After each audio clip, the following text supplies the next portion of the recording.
Today on Real Talk with Zeb, I have Coach Calvin Ford. We here at Upton Gym. What's happening, man? Man, I really appreciate it, man. Hey, just trying to just let people know what we're doing here at Upton Boxing, Parks and Recreation. That's all. Talk about life in West Baltimore in the 80s. Oh, man, shucks. I was still young in the 80s, but I was out there doing my thing, you know, growing up in the city, you know. I call it the city life, you know.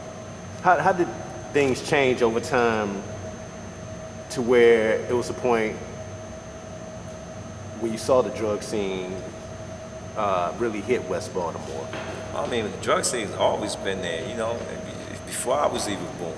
It's just when crack epidemic started around in that area, you know, cocaine era, it changed a lot of things. You know, a lot of people that you know that was doing good start messing with it.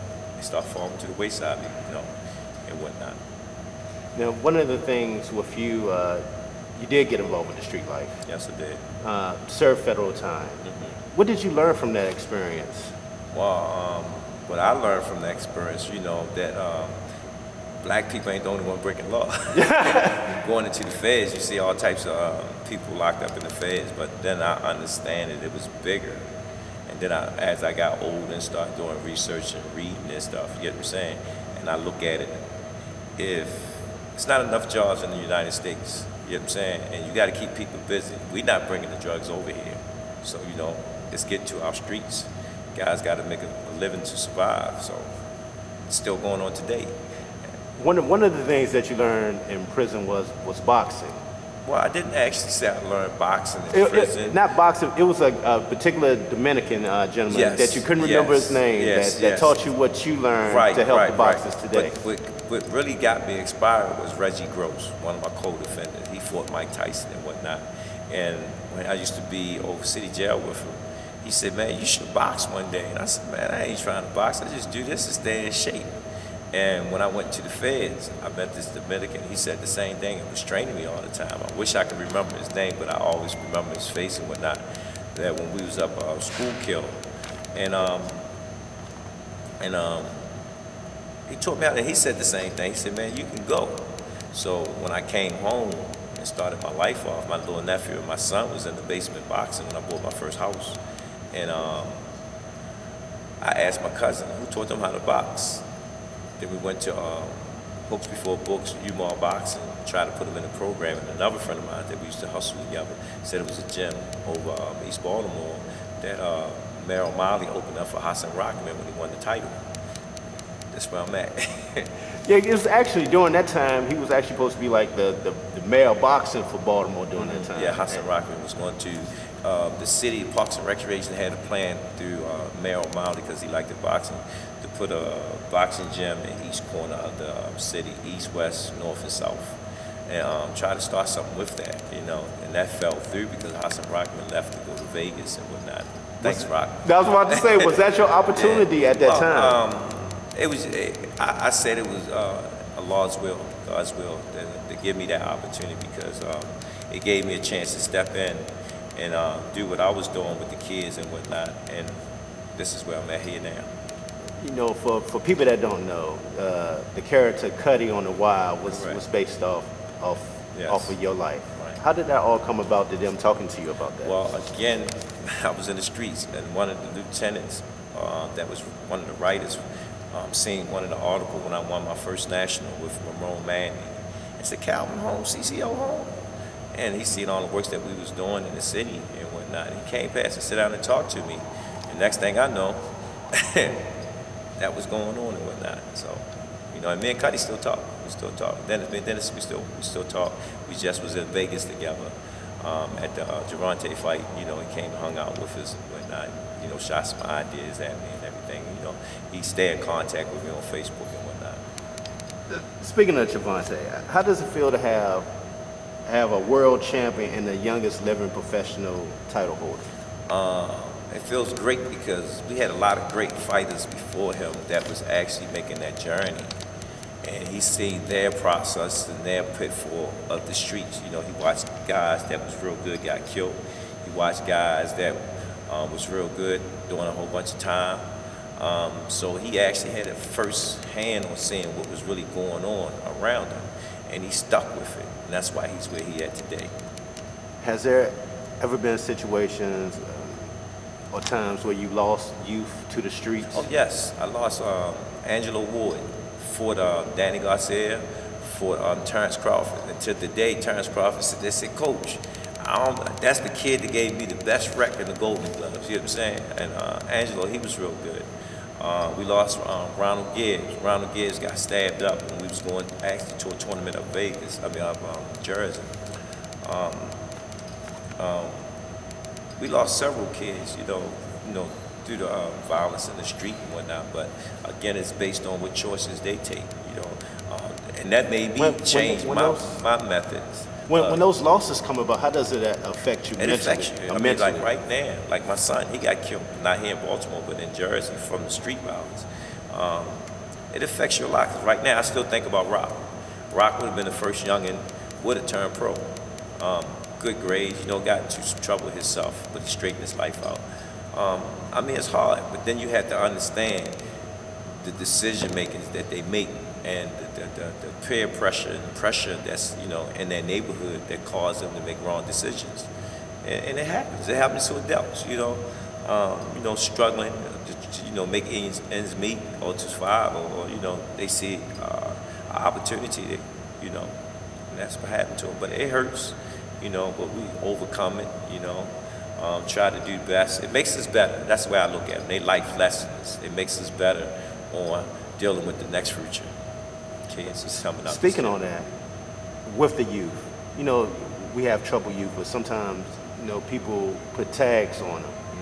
They don't understand them, or don't understand what they went through to get to be in their situation that they're in, right. mentally, a mental state, or don't know what their upbringing or home life was for you to judge. Right. What are some methods for you to get through to the troubled youth? Well, if they come in every day, that means they buying into the system. They love being here. That's the first thing we try to do here at Upton Boxing, is give them that love.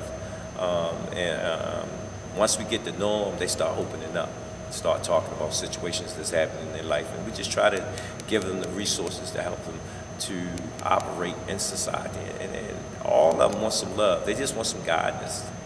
Now, I got to ask you about this. I want to know if it's true or not. Now, if one of your boxers get in trouble at school or disrespect the teachers, they have to come in here and spar everybody. Yeah, that's true. That's a true statement. Reason why, if you got that much energy to fight in school and disrespect the teacher is just like a coach. They prepare you for life with their brain. Same way I prepare you in the ring to do what you do. Tank fell in love with it. I had to keep him out the ring. You know, he do stuff bad, you know, because he loved getting that contact. But kids, you know, they be like, man, I can't get in trouble because I got to hear from coach when I go to the gym. So, you know, it's a good method to use, you know, and I can't put my hands on them. So I let their peers deal with them, you know what I'm saying? And all of them go through it. You know, I was going to ask you. And I don't have no problems after that. I got one kid, man, he's doing so great in school. I'm supposed to go buy him something this week for, you know, achieving the goal that we asked him. Give the teachers respect. Now, how much flexibility do you have with the parents? Some parents that's actually here, take them. So when they're in here, they don't come in the gym. Ms. Leah Butler, our manager here, we've been trying to get the parents out the gym because a lot of parents interfere. So we move the parents out the equation and let them grow up, let them be themselves. The kids are learning a lot from their parents when they're around their parents, but you can't see them, how would I say, get it unless they're out there in the world dealing with situations that's what's going to face them in life. Now, for Upton Gym, we're not that far from where the Freddie Gray incident took place. Going back in time, thinking about the day of the Baltimore uprising, do you remember where you were that day? I was actually up in Mondawman's trying to set up a show to do for the community for Tank. And I said, oh, they ain't going to do nothing. You know what I'm saying? And we seen the text, and it just went crazy. Did you have during that time when it really started to get bad during that time, did you have any fear for your kids' safety during that? They didn't even touch the gym. They burned up a lot of stuff up and down the neighborhood, never touched the gym. No, have fear of them being out there. I thought about it. We kept the gym briefly open for a little while, you know what I'm saying? Again, they'd be the ones that make them bad decisions, you know. But it really didn't run across my mind because they didn't bother the gym. The gym was open. People was hitting me on Facebook and Instagram, everything all right, you know. I didn't hear anything crazy and whatnot. That situation just went crazy because when they got out of school, you know what I'm saying, they couldn't get home. They couldn't get home. So next thing I know, it erupted. How has life changed in West Baltimore since then? It made awareness. It made awareness that we have to really start paying attention to the youth and investing into the youth. I think if we invested into the youth like we was doing when we was younger, you'll get some good youth that can actually make some changes for the future. Now, I got to ask you that, me being from D.C., just thinking back when with John Thompson, you know, he had to tell, you know, certain street organizations stay away from his kids. Did you ever have to do that? I do that now. Even I have police officers, when they see my kids on the street, call me or snatch them off the street. And some of the guys around the neighborhood, when they know, actually the guys in the neighborhood are bringing me the kids now. You know, they say, man, this kid got talent. And they seeing what we're doing here. So the community guys, they are actually really, when I go through, that's coach, you get what I'm saying? So I feel the warm, and I understand, because I was one of them kids that's on the corners. So what you're finding is that they're embracing what you're doing. Well, they see what I'm doing. You got to look at it. If they see it, they're going to believe it. You know what I'm saying? And they know the struggle. Some people used to think, man, Kenny was crazy. You know what I'm saying? But now when they see Tank doing his thing, they saying Malik doing his thing, they saying Truck doing his thing, they saying people asking, you know, different fighters from different areas want to come here and train. That means we're doing a lot. You know, and we're not finished. We trying. Why do college coaches, NFL coaches get the respect in boxing coaches don't? You know what I'm saying? A sprinkle. You know what I'm saying? So, you know, hopefully we be them guys that change that. One of the things I wanted to talk about, because you see it a lot in West Baltimore, is the no-shoot zone. Talk about that. A friend of mine came home from prison. He just started doing it. In some areas, you don't see it. So, again, he did something and made people aware of it and asked the homies out there, you know, I tell them this now, stay safe, protect your neighborhood. This is your neighborhood. That's how I was raised, you know what I'm saying? Where I came up, we didn't let nobody come in our neighborhood and did what they wanted in their neighborhood. And that's the respect that we had. And if it led to some enforcement, you know, but we was there all the time. Same thing like this gym, I'm here all the time, so I feel like it's mine, you know what I'm saying, because the work I put in, and I care about what I'm doing. And I have to make sure I portray that image for Parks and Recs in Baltimore City. You know, I wanted to talk about something that I read about, and it was interesting to me because I didn't even know about it. And that's the tournament that you have every year here in Upton Gym. Yeah, this year we're not hosting it because we decided with our LBC to move it around, like Mr. Mac Jim, he's a legend, so they hosting it this year. I got some other things that I'm working on for the youth here in Baltimore because I believe that we're at a level now that I could do other venues to embrace them people. I'm trying to get that 1% that don't know about boxing. Some kids, to show them that I can take a kid that's shy, a kid that's aggressive. You know, I am trying to promote these gyms to show the great things that can change a kid's life in these gyms. So I believe that if the gyms here would get a chance like some of the gyms in D.C. There's a lot of gyms in D.C. You know, if we had people, you know, involved with it, the rest of the gyms would keep going because they're seeing what they're doing with the youth. Yeah, like the headbangers over there. One of the main, and you see that facility. So yeah. Nice facility. I give it to Brian. Do you see that happening with something with Upton like that? Oh, we got something on plan that's major, and I just can't wait that when it come out and people are like, wow, I can't believe it. You know, we just not just looking at the boxing aspect. We're looking at a person as an individual. Now, do you find companies like Under Armour get involved? Yes, Under Armour's been like a big brother. Big brother. Yeah, you know, he takes care of all my kids. If you come in here and see all the kids are wearing Under Armour. I got to think about seeing a kid going to school with run those shoes, not looking good. They post Under Armour. You know what I'm saying? They say they grooming them. Just in case we do have one of them athletes that make it to that level, they already been in the system to understand you have to present yourself a certain way. And that came through Gervonta Davis. I was going to ask, yeah. That came through Gervonta Davis. You know, he opened up that door because Mr. Plank seen the talent in Tank, and I appreciate it, you know, him reaching out there, you know. But then we got Malik Hawkins and Lorenzo Simpson. You know, they're making their run. Definitely are. Yeah, talk about those two. And well, Malik, man, great kid, man. You know, I'm just waiting for his chance. You know, things happen for a little setback, but I look at setbacks things to actually understand what's to come forward. Truck, he made a decision not to go to the Olympics. You know, it troubles me because I will, you know, when I do the interview, I want to talk to him because he did so much to be a part of the Olympic team and that I was surprised that. Right. So, but he explained it to me briefly, and I don't want to give that story up. He said when he get to that level here, he's going to explain to the public why he made that decision, and it makes sense. It makes sense when you sit there and look at the process to getting them kids to the Olympics. You know what I'm saying? And when I looked at it, I said, listen, I can't argue with him because he had to go through it. But again, USA Boxing wanted him because he had to look. He had everything. And the achievements that he did in amateur boxing, I said, man, you was the next one to me, you know, so. And I believe that's one of his favorites. Yeah, it was, yeah. Now, I wanted to talk about them. Well, actually, we did talk about that, the importance of Upton Chim to West Baltimore. Right. Now, one of the things that people don't know, one of the largest percentages of ex-offenders that come out come right back into the community of West Baltimore. So how do you keep that influence of the kids getting involved with the street life and going back into the system? Well, just now, we just got Penn came home. Dennis Wise came home. And actually, after they did their time in them think tanks and whatnot, right, they see that they can reach out to the youth. And then to be honest, that's what the city is missing, that bridge from the city and the streets. So my thing is, I'm like an example. You know, I have a friend named Warren Borden, and he's running Mac Lewis. We know the streets. We know the players in the streets. And we have that respect because we didn't do nothing wrong to, you know, to disrespect the street. But they see what we're doing with the youth. So you're going to have youth that want to do that. You're going to have youth that want to do right.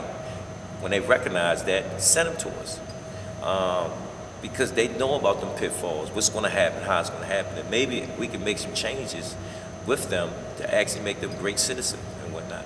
To be honest, the street guys, they really don't want to do what they want to do, but again, it's not enough jobs. It's not enough opportunities, so people are going to take an opportunity that they see that's going to make them move forward. Mm-hmm. You know, we have girls here, we have kids here. All of them ain't going to be great boxers, but we teach them discipline.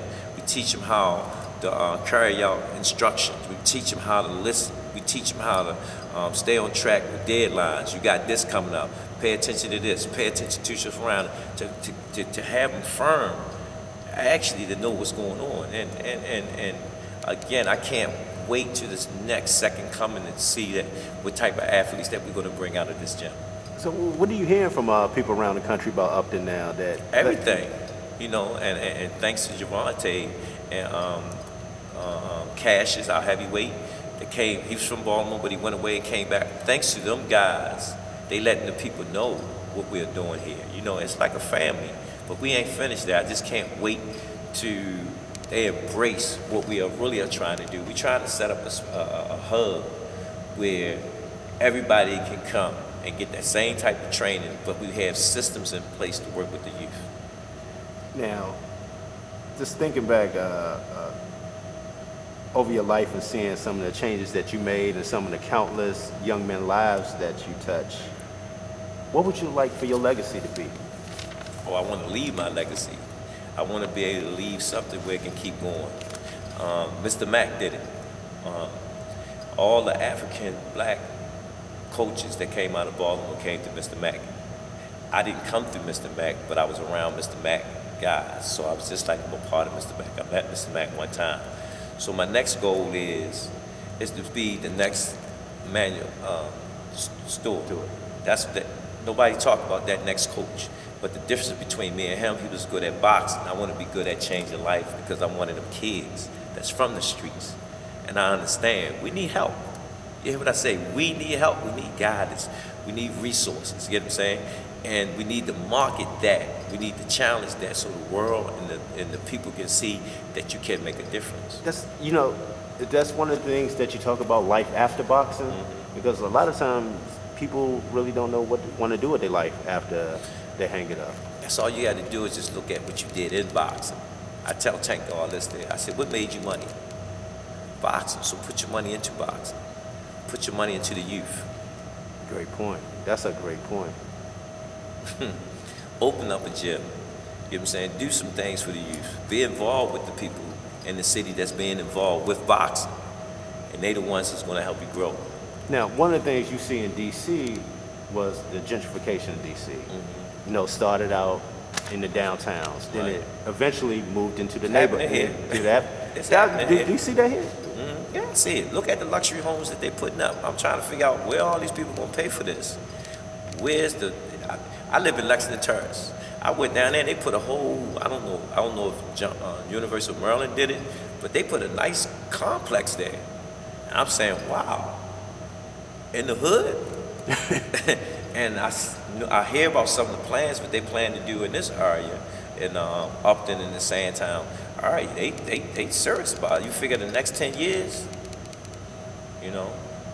With that being said, do you feel, you know, Upton is safe? No, I wouldn't say it's safe, but we have to be able to be aware of the changes. And that's why we have to put something here where it's for the community.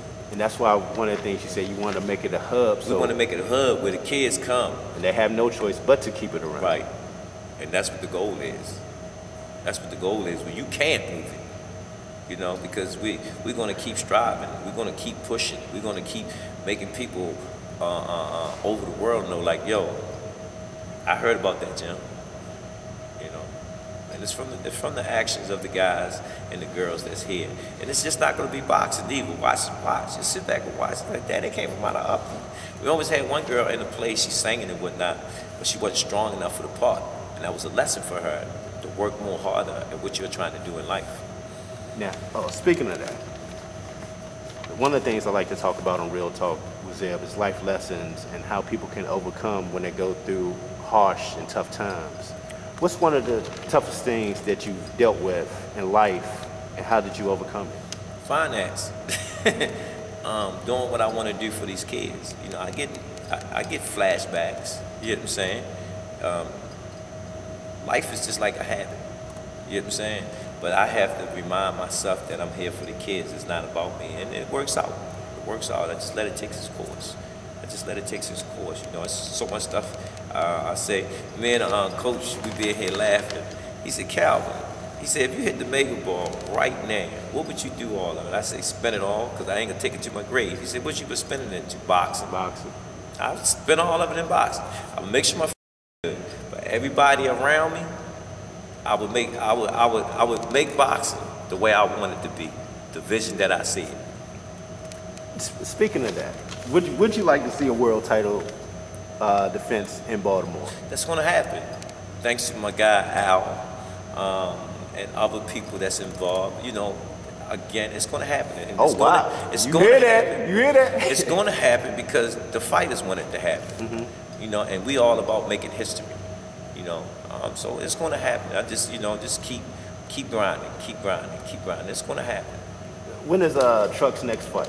Actually, he's fighting the 24th of this month. Oh, wow. MGM? MGM, on okay. the Peterson card. So that's a great honor and whatnot, you know, to be on their card, you know, supporting them, they supporting us, and bringing boxing to the MGM. You know, we fought there with Malik Hawkins. Malik Hawkins sold it out too. So, you know, we're looking forward. I just believe in my guys. I believe in my guys. They the source.